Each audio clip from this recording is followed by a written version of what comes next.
Bonjour à tous, on commence ce tour de la presse sportive par la Ligue des Champions et la deuxième victoire en 2 journées pour le Paris Saint-Germain. Les hommes de Thomas Tuchel ont été beaux et forts, comme l'écrit le journal L'Équipe, pour aller s'imposer sur la pelouse de Galatasaray 1-0. C'est Mauro Icardi qui a inscrit le but de la victoire, ouvrant d'ailleurs son compteur avec le club parisien. La première place est du même coup confortée. Pour le quotidien turc fanatique, c'est un sentiment de fierté qui prédomine ce matin. La fierté d'avoir tenu tête au PSG et de l'avoir fait trembler jusqu'au bout à domicile.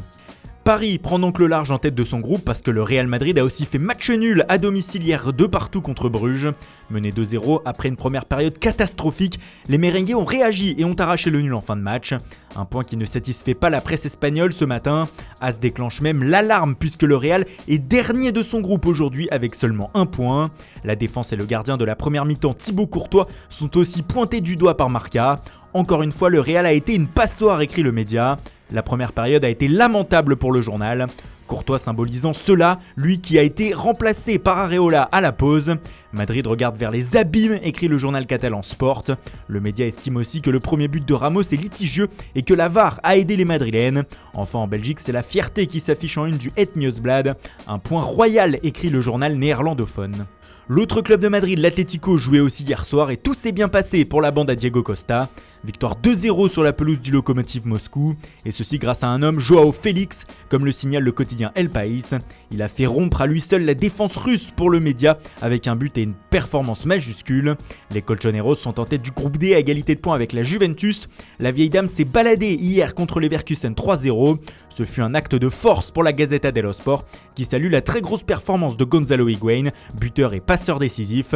Pipita était d'or hier soir, écrit le Corriere dello Sport, qui ne manque pas de superlatifs pour décrire la prestation de l'Argentin. Même titre en une du quotidien turinois Tuttosport qui signale que la Juve a liquidé les Allemands hier soir. Mais le média revient aussi sur la défaite de l'autre club italien en lice, l'Atalanta.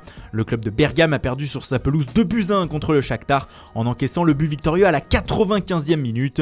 Cruel, et c'est pourquoi le quotidien écrit que les hommes de Gasperini méritent les applaudissements de l'Italie ce matin. Dans ce groupe C, ils sont décrochés et loin du leader Manchester City. Les Citizens ont été électriques hier contre le Dinamo Zagreb 2-0, mais ils ont souffert, ne trouvant la faille qu'à 25 minutes de la fin par Sterling. C'est d'ailleurs ce qu'écrit le quotidien croate Sportse Novosti ce mercredi. Ils ont tenu jusqu'à la 66e minute, signale le média avec des regrets. Manchester City à la fête pour les Anglais pendant que Tottenham a littéralement sombré hier à domicile face au Bayern Munich. Score final 7-2, oui 7-2, vous n'avez pas rêvé.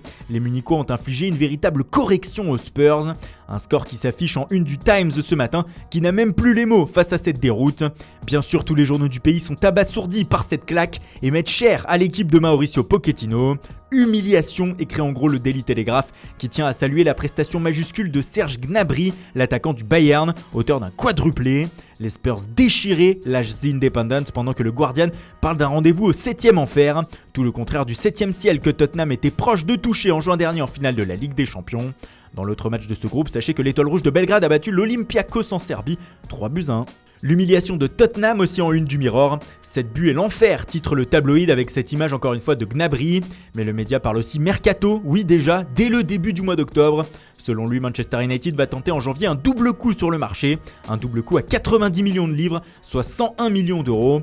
Une enveloppe promise à Ole Gunnar Solskjaer afin d'enrôler Sean Longstaff, jeune milieu de terrain de Newcastle, et Moussa Dembélé, l'attaquant de l'Olympique Lyonnais.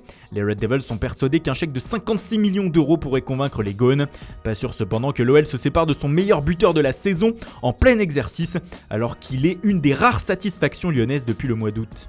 Voilà, c'est tout pour aujourd'hui. Merci pour votre fidélité, bonne journée à tous et rendez-vous dès demain matin pour une nouvelle revue de presse.